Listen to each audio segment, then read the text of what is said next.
make sure things are going on track. Red Hat is able to do. I think we have reached the end. I just probably what's next then, right? What's next? I just want to spend some more time at Red Hat because it's the moral thing, ethical thing to do, and see this business really take off and grow big. I was able to build the fastest supercomputer, the largest storage system. I feel that engineering, basically engineering, so your limit, it's not now a matter of people and time, right? These are two most challenging problems in computer science. I start some of the problems that I was so curious since my childhood days. By the way, I still watch SpongeBob. I watch cartoons, and probably never grew up. But some of these questions I had as a kid, they are still open to me. And I now that I'm asking these questions freshly again, now that I realize that these are fundamental problems that are unanswered, really. We think that, we know what is time, but we really don't know what it is. In reality, any physicist will tell you, we don't know what is gravity. We think we know what it is, but in reality, we don't know what is space, what is light, what is time. Many of the fundamentals are unanswered, and we are we are in such a beautiful phase of theoretical physics that we almost know what is unknown, how it's going to look like, but we don't know what it is.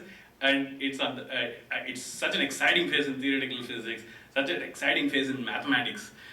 Even just understanding irrational numbers and sequence of the secrets of prime numbers, even problems like whether there is a solution, algorithmic solution to all problems in the world that can be solved in polynomial time. These are fundamental problems that we need to even answer before we get into artificial intelligence. There are so many beautiful problems that keeps me going, and now I think I can work on these in my side time, and these are the kind of problems that all my life, if I work and reached nowhere, I'll still die happily. But one thing I want to do before I die is learn to play cello. Thank you.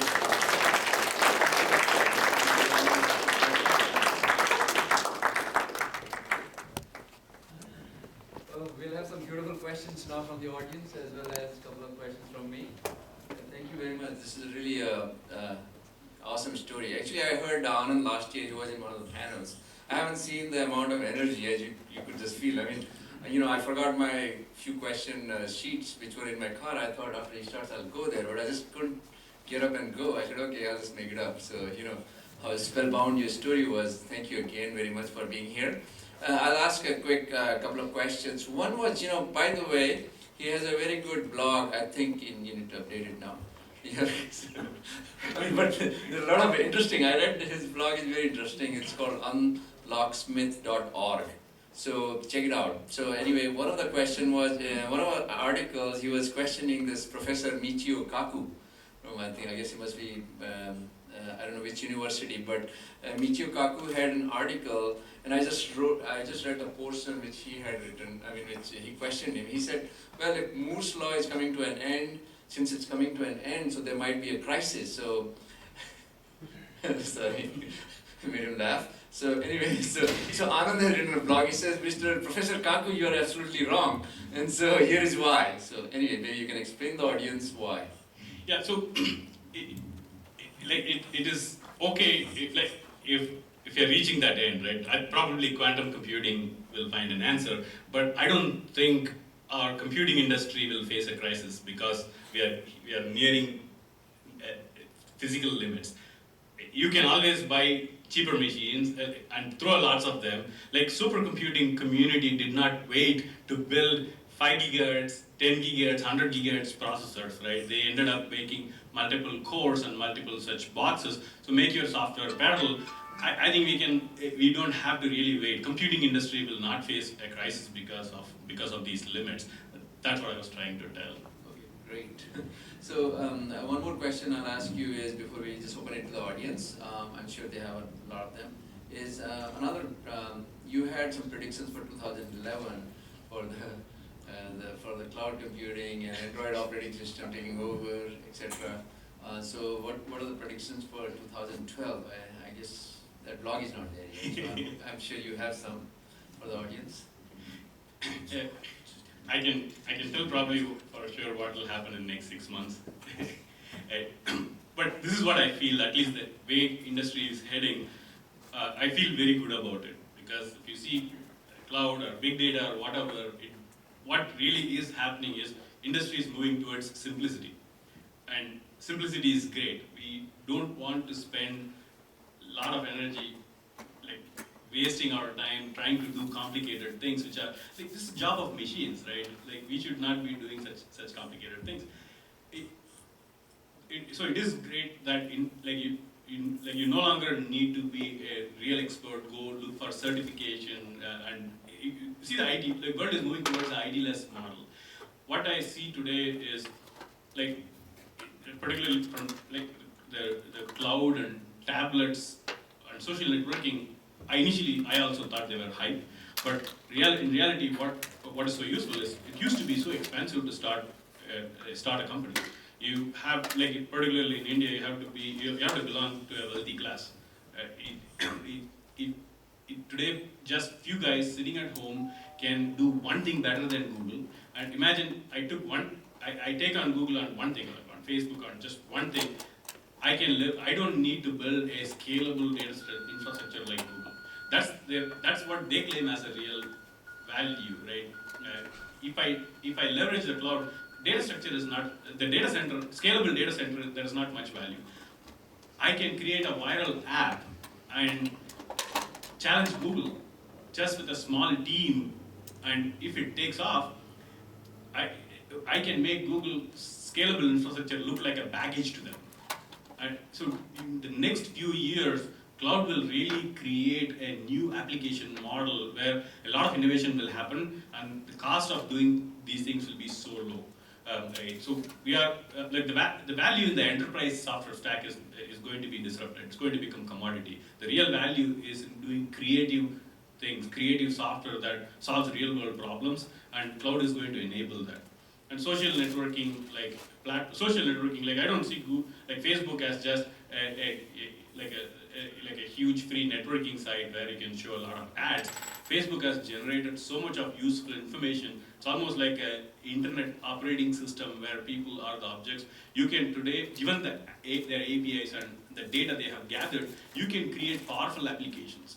Zynga is just one game you can think about, right? But in the next 5 years, you can create very powerful applications leveraging cloud, leveraging social network, and solve real world problems at very, very low cost.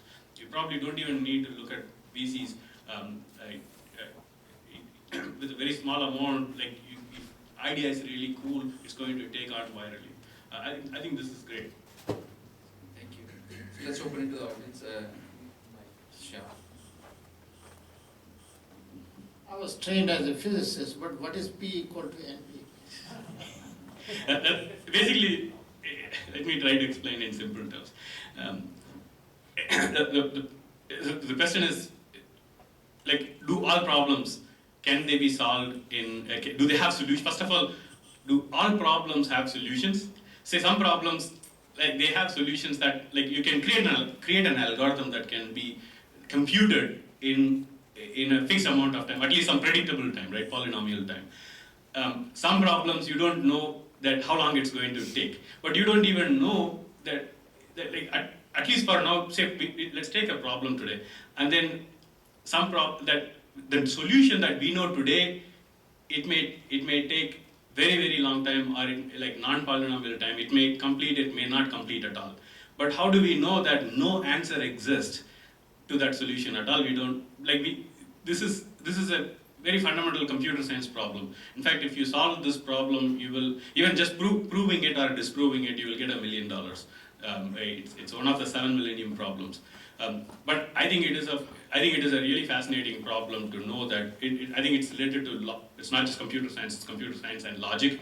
Do all problems have solutions that can be computed in some polynomial time? I think knowing answers to such, even it's possible or not possible, are going to help in some of the foundations of artificial intelligence. Any other questions? Yeah. So, Anand, thank you so much. I mean, you displayed your passion, persistence, and perseverance. And I think this is one of the great traits of just wonderful entrepreneurs. So congratulations to you. The other thing I just want to mention to you guys, in case you didn't pay attention, this is how TIE works, because he's got Anil Godwani, who's a TIE charter member, Vijay Arun, TIE charter member, Kanwal Rekhi, TIE charter member. So these are the guys that he kind of got involved with, and of course his biggest funder, which you did not mention, is Naren Gupta, of Nexus. Naren was the last funder, and here comes Gluster, just a great outcome. So this is one example, vivid example of how the TIE network really works. So thank you very much for really coming over here. Here's my question. You're talking about going forward, okay? A lot of people are relying on other people's data to build their businesses. So what's your view? Because ultimately the people who own the data, you say for a business, data is very important, and businesses have realized the need for owning the data and protecting it, guarding it. So you see now the people building businesses on Google data, Facebook data, Twitter data, LinkedIn data. And what's your view? You think what is the right way for these people to build businesses? Because these guys are not just going to just let the data just go away, disappear, and other people start businesses. So what's your view on that? Probably I didn't understand the question. Can you? Yeah, I think it's the old saying, right? Try to make money off other people. You can only do it for so long, right? They can just tolerate you a little bit, but once they know that, hey, you're really hurting their business, and can you really build successful enterprises? Zynga example is kind of, to me, is an outlier for Facebook, because Zynga was a great monetization machine. They really were not a games company. And Facebook was not monetizing yet, so hey, this is a good partnership, so they kind of band it together. So Zynga is a kind of, to me, I view them as an outlier in terms of the Facebook phenomenon. But a lot of people try to build applications on top of LinkedIn, people are trying to build applications on top of Twitter, people on Google. So the question is, if these businesses continue to grow, what do you think? Are they going to just come and say, hey, you can't just profit out of me? Maybe, the business model will change. So that's kind of thinking. Yeah, the old model is like own it all, and we want exclusivity. We want to if you see the old Microsoft model or Oracle model, we want to own the whole stack. We want to, if someone else is making money out of our stack, go get that business or release it for free and compete with them. The new model is like, if you look at Salesforce, for example, Salesforce as just a CRM software is not that valuable compared to Facebook as a platform. Like the moment they opened up, if you see Facebook's own value went up because now they are creating more powerful applications. It is very hard for one company to be that innovative. It makes sense to open it up. Like it is in the interest of Facebook to actually open it up and become a powerful platform, because as a whole, Facebook's value is a lot higher because it's about how Facebook still owns the core, right? So Facebook can always find other ways, probably commission structure.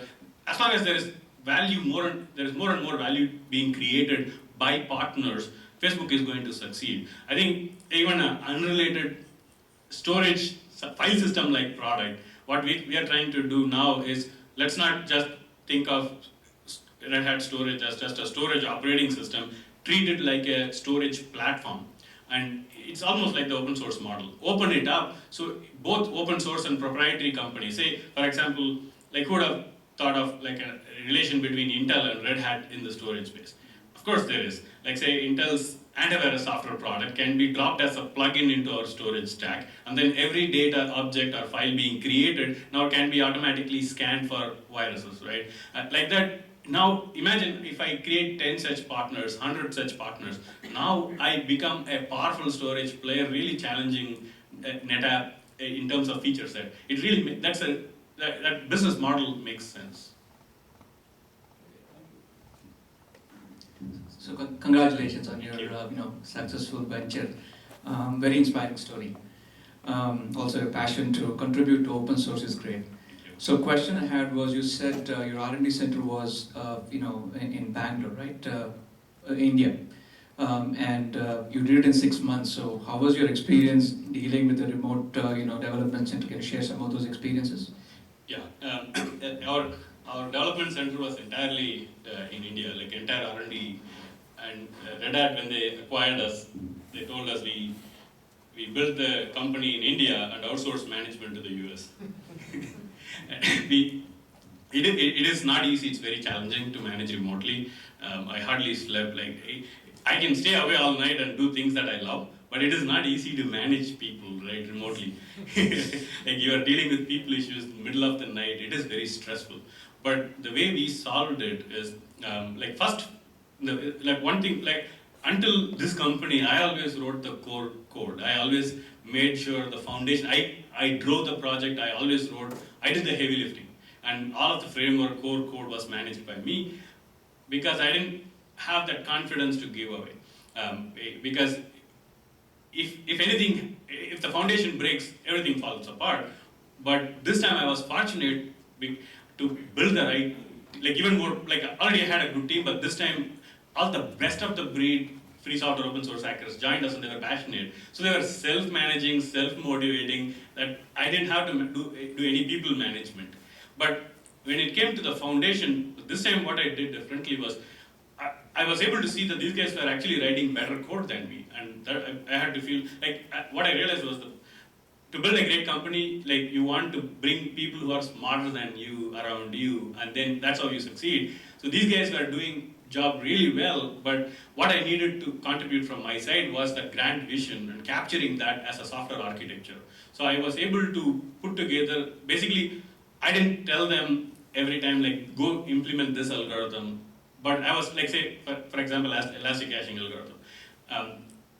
Instead of telling them, just documenting them, this is what it is, I told them how I arrived at it. So like entire design sessions, I spent, it takes a lot of time. It looks to you early on like you're wasting a lot of time, from the market perception to like how others are doing it. Like you're basically, when initially you are the chief technology officer, and then you are the plumber, you are everything, right, in a startup. So we basically, from product management point of view, from sales point of view, to how other engineers think, like I was giving them the whole picture, why I arrived at that conclusion. That way, even though it takes time early on, I was able to get them aligned with the same style of thinking like me. And when they continued on top of it, I didn't have to micromanage them. They were able to do in the same style. So every engineer early on, first like 6 months of the project, almost 1 year, we were all sleeping inside the office, like probably not sleeping. One of our core engineer, he couldn't close his eyes because he took so much of espresso. And that's the kind of life we had.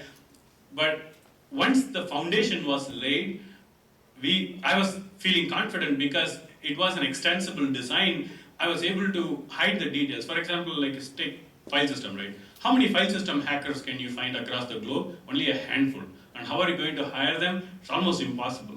So how did I solve that problem? I realized that there is no reason for file system to be in kernel, because it was not the context switch, it was the network latency and disk latency that was killing it. It's common sense, right? Here is where the other engineers did not think the right way. So taking this approach, now I just have to design a system where it's so modular and it is like in user space, I just have to go find good C programmers. And of course, like in India you can do, right? Throw a stone, it will hit 10 software engineers, probably a couple of doctors, and hit the ground, right? Yeah, a lot of them are there. And there are very disciplined programmers. There are really good guys. In fact, many of them were just fresh out of the college, or like 2 years experience, the high energy. I was basically teaching them how we were doing it, and then controlling through the design. By choosing the right architecture, making it extensible. So you want to introduce a compression module into the storage stack. The design was such that you don't have to understand anything about the storage operating system. You need not have any experience writing storage operating system. But are you a good C programmer?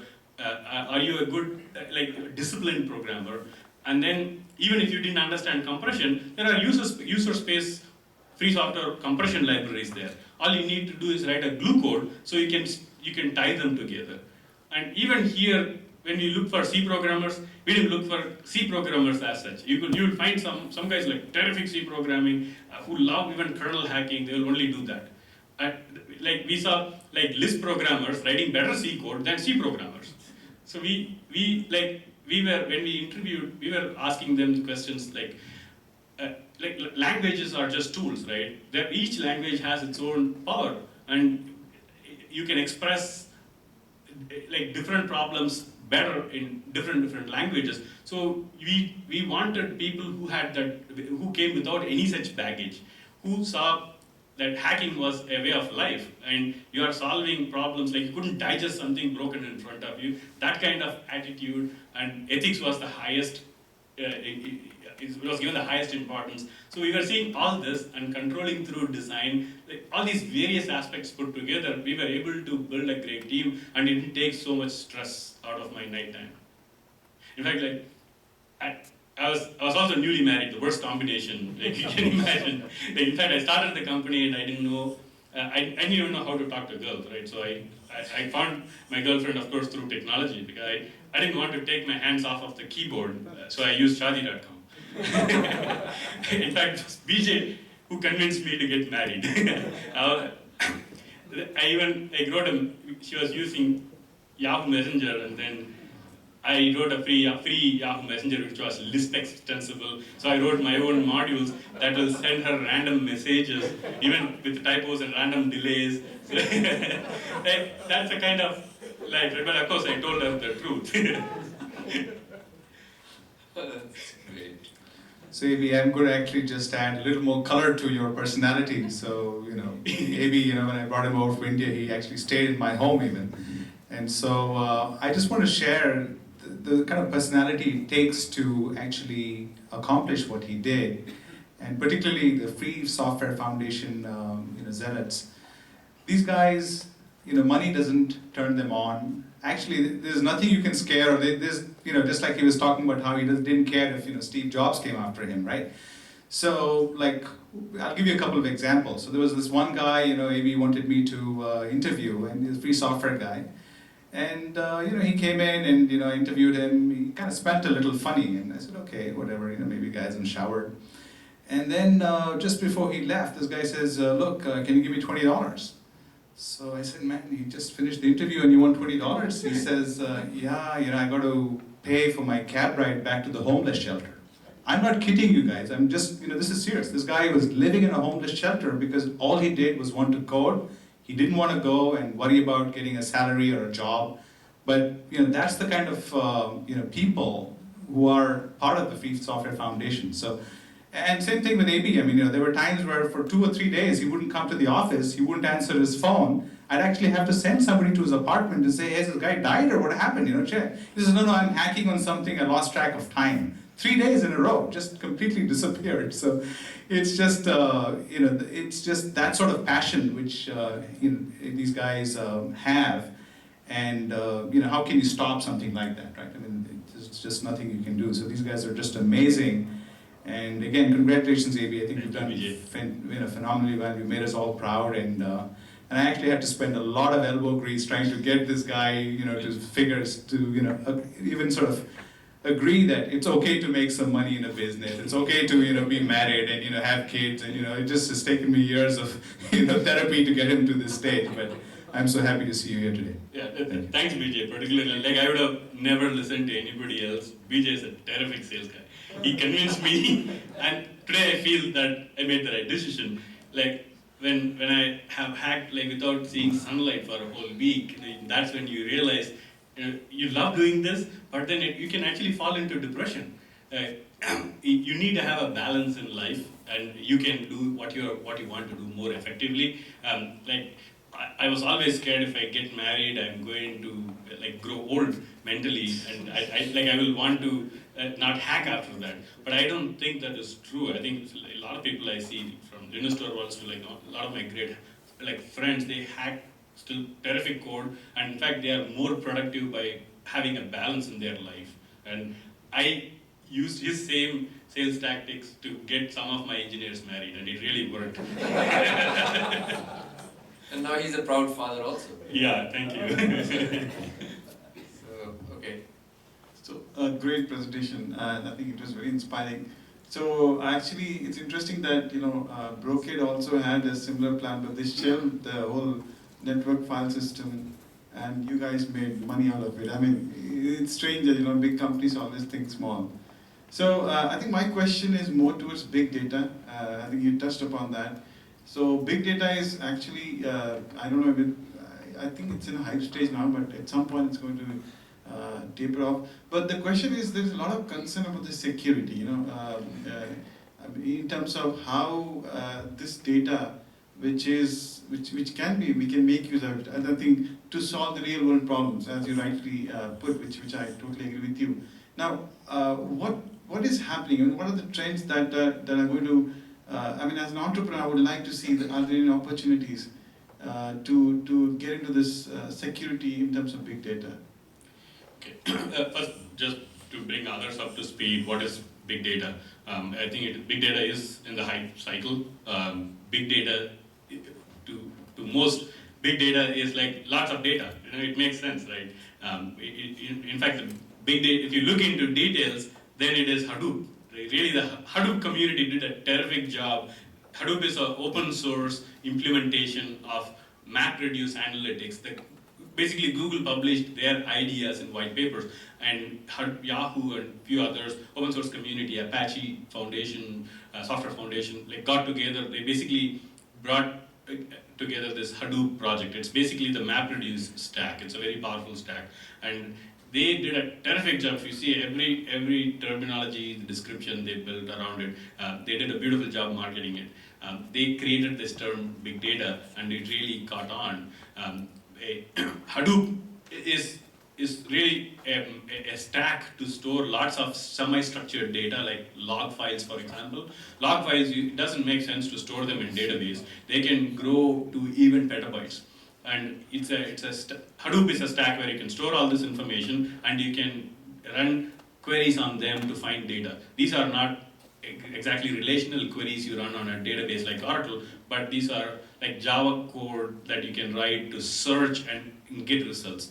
So it's a stack to store lots of information and then parse them and get useful knowledge out of it. So big data started gaining momentum that way, but because big data is so generic, when EMC acquired Isilon, they called Isilon and Atmos as their big data strategy. Isilon is a NAT scale-out NAS, Atmos is object storage, they call that as big data. When Red Hat acquired Gluster, they called it big data. Today, big data is much more loosely used, broad term. I think big data, NoSQL, all that today, don't worry, don't pay too much attention to these terminologies like cloud, NoSQL. You'll get confused because they are evolving. And in reality, they are all going in the right direction, and the winners will emerge in the next few years. Just in the big data space itself, I think just this year we will see some huge acquisitions. Some of these big companies are desperately trying to get into this space, and there are only few companies like Hartenberg's, Cloudera, Mapr, if you guys are doing it. So I think there will be some huge acquisitions. But the game is not over yet. There is a lot of business to be, a lot of successful startups to be created out of this. I see a lot of today's startups are focused on solving these big data challenges. At the broad role, we are moving into information-based economy. Today, the value is not in software, it is in data, and how you access this data, how you visualize it. Now, there is a lot more useful things you can do by making sense of this data. Initially it was thought as hype, but the real potential is so huge. That is why this hype. This hype is because of Rush. And there's no one solution to solving all these problems. Of course, Hadoop has gained good prominence in this space, but like say, if you want to store graph information, what is graph information? Like in a social network, you want to store the relationship of each individuals, right? That is like a graph. You can actually, like say, we can find relation between us, who are all software engineers, who are all Asians, who are all like Tamil speaking. There are many questions you can ask, but this kind of information you cannot store in database. You need to store in a graph database, not in the row column table-like structure. So graph database is also there, and the NoSQL, like the key value pair, document database. Many technologies are happening today. They are all using common terms like big data or NoSQL, like React, MongoDB, like databases are appearing. I think it's very confusing to look at all of that, even for storage professionals. I think don't worry about it too much. From user's point of view, if it solves your problem, go find the one and see really which project is backed by the right team, who has a bigger community. They are bound to succeed. Now, in terms of the business opportunities, I think we are only seeing the tip of the iceberg. I think there will be moving forward. There will be very powerful software applications generated to solve these problems, because there is no one solution to process all kinds of data. So many powerful startups will happen in the next few years. Even if big acquisitions gets announced in the MapReduce space, like the big data space, don't worry about it, because that's only a beginning. If we, like few years before Greenplum and Astrodata got acquired, we all thought that was over. MapReduce game was over. Today, EMC is now is trying to work with Apache community because customers are asking them, I want Apache Hadoop support, not your Greenplum, right? So there are a lot of new things happening. Don't worry about fixated ideas. If you have creative ideas, go solve it.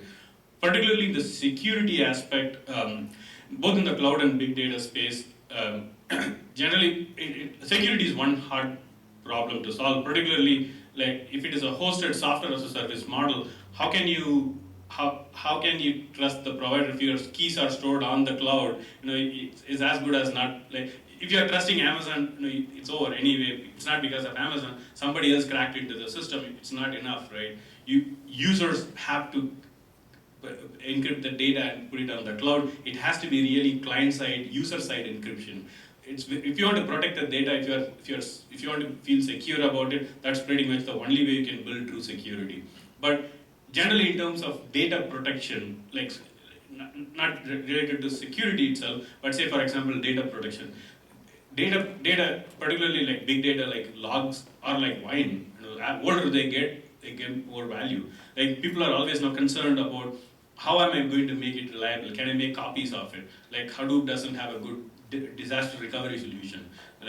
Because the data is so big, how can I make copies of it in my remote site? These are good problems to solve. So like data protection side, there are a lot of ideas. I think if you feel strongly about it, ask these existing users today. A lot of guys, particularly in the community, can give you feedback. If enough users are telling you this is cool, go for it. Hi, my name is Praveen. You're a good example to show that our passion makes impossible possible, so thank you. You already answered part of my question, but I wanted a little more explanation on top of that. I was going to ask, did you just select programmers, Bangalore, hired them, or did you even take contributions from open community all over the world for your open source project? That's question number one. Question number two, you're a very passionate guy. How do you transform that passion if you have an open source software that has contributions from a large set of programmers? I think it comes naturally. I think there are a lot of guys like me, even like better than me, right? So I think it is about finding, and the way you find them is it's almost like a religion, right? That's why you cannot convert me. If you tell me to go work for a proprietary software company, it's not about free software or proprietary, right? You need one strong reason for being passionate. Most open source guys, free software guys, have very common traits.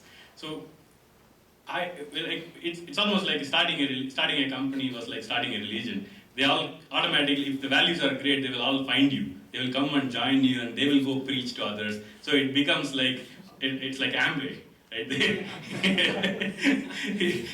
In fact, they're like when they don't have to go preach, there are similar guys like them, though they will very quickly it'll automatically form. Like so, this guy, one of my best committer, the way I found, I didn't actually find him; he found me. So this guy was sending me patches to that messenger I told you I wrote to communicate with my wife.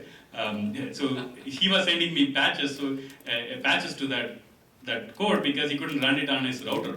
And he was, so like his company tried to, when I told him I'm starting Gluster, he decided to quit his job, and his company tried to retain him. They tried to pay him more, they did everything to retain him.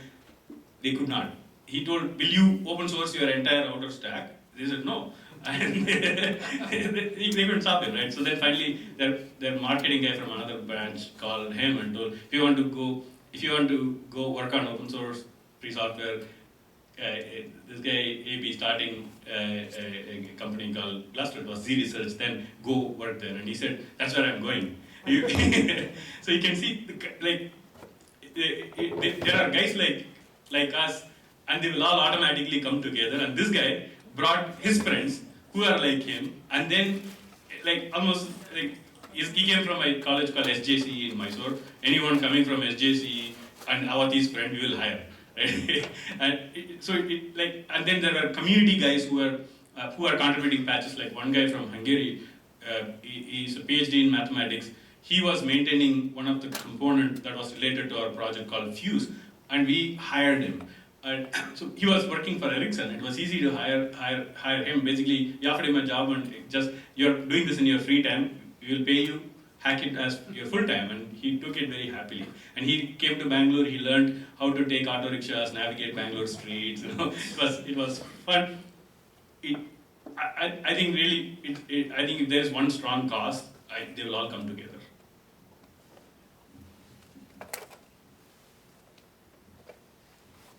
Hi, Avi, great accomplishment, and congratulations on staying true to your beliefs, right? So my question is about open source, and before that, can you also explain how your work relates to Hadoop? So what is the relation? And in Hadoop now, there is so much funding because they marketed it well. So if all these companies try to differentiate, like Mapr, Cloudera, and 12 others, so do you think that the open source thread will continue to its fruition so that they can eventually challenge the big players, or will it die away because there is too much funding now? No, I think open source will continue to disrupt enterprise space. It has entered many I used to think like certain class of software will never be, say even reservoir simulation type software, like visualization, fluid dynamic software. They are probably niche that no open source free software hackers will hack because they don't have the environment, they don't have the know-how. But even there, these are like universities professors working on related projects, they are open sourcing it and then quickly gaining momentum. Open source is entering in every way. It has become very hard for proprietary software vendors to face that challenge because it is inevitable they will eventually succeed, right? If open source starts small, but it's about gaining that momentum. Even like today, people don't question Linux. Like people Solaris. Few years before, people questioned Linux, but they didn't question Solaris. But today, what succeeded, what survived? Linux, right? Solaris went.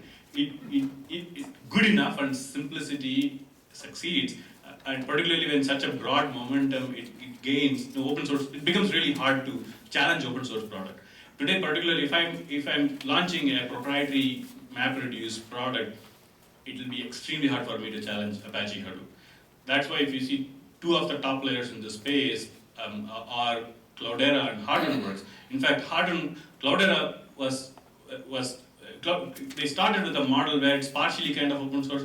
The upstream project is Apache, but then they kept certain modules that they built like add-ons to the system, and then Hardenworks came along and said, we are not keeping anything proprietary, our distribution is Apache distribution, everything will be free. So how do you compete there? So it's first mover advantage, there's only limited time.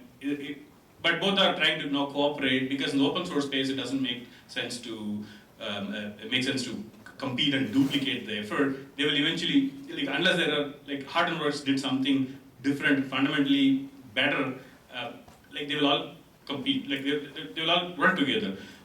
From the big companies' point of view, like EMC, NetApp, Red Hat, any of these companies, even Oracle to Microsoft ditched their own MapReduce stack in favor of Apache. You can imagine Microsoft doing that. Microsoft giving up to its challenge.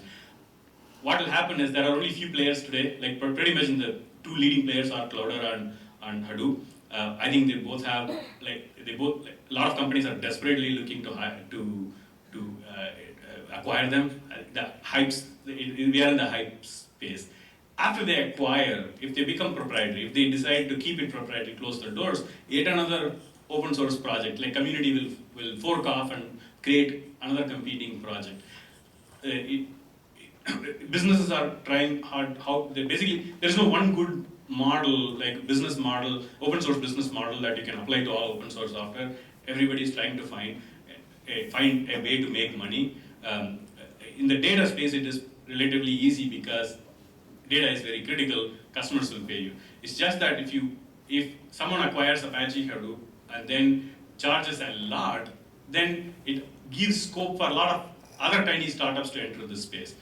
I think the value is getting reduced, but I think it's good. It is more value for the user community, and it's only going to benefit the entire world, right? There are challenges in open source business model too.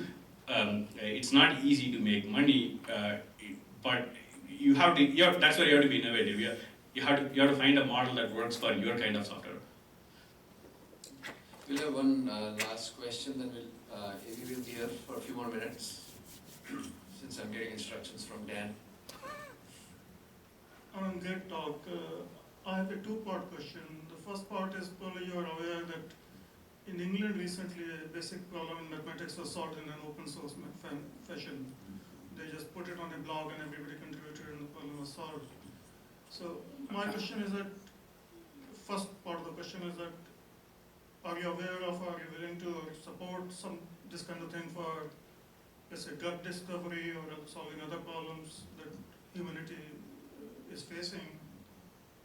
And then second question is more philosophical, that supposing this thing works in every field, how do you think that the person who actually invented the thing is going to be rewarded for his work?